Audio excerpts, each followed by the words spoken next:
Tứ nó rất câu. Nó câu. Nó có tán nó. Tới nè. Con nó tán có tán để gặp số một tán để gặp phong đó. Giờ nó nha hả? Ôi, xong đi.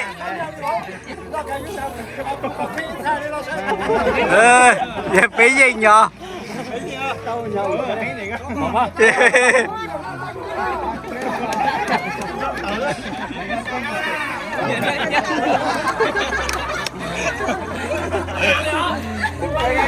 Đùa ca giúp bạn sao vậy đây?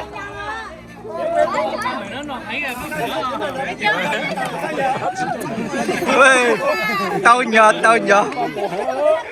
bắt mẹ hãy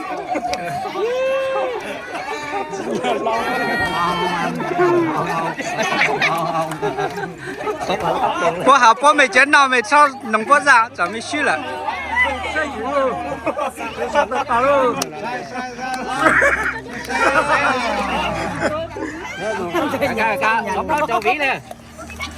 Lấp lấp chỗ vía cho ao luôn.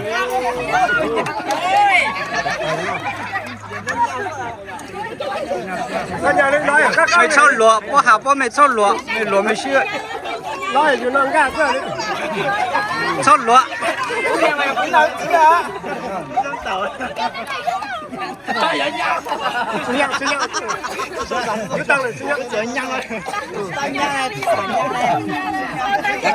Chả cá sao nó tăng lên. Nó kìa nó. Tặng đây kia.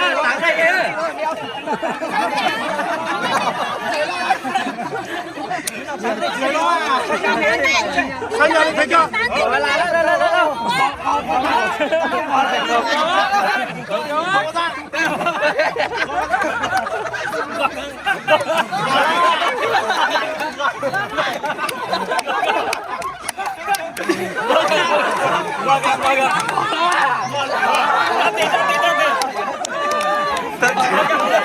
Chạy吃đông khảo.